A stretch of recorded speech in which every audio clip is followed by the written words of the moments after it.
1992 সালে যে বাবরি মসজিদকে ভেঙে ফেলা হয়েছিল সেই মসজিদ কে আর কবে বানিয়েছিল?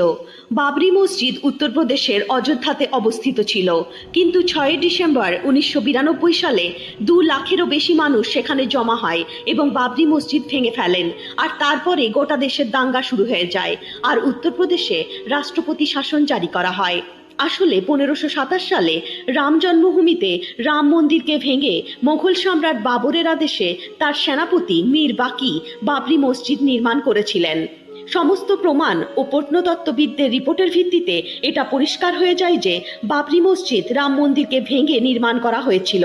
তাই সুপ্রিম কোর্ট 2019 সালের 9 নভেম্বর এই বিবাদিত স্থান রাম জন্মভূমি ট্রাস্টকে দান করেন।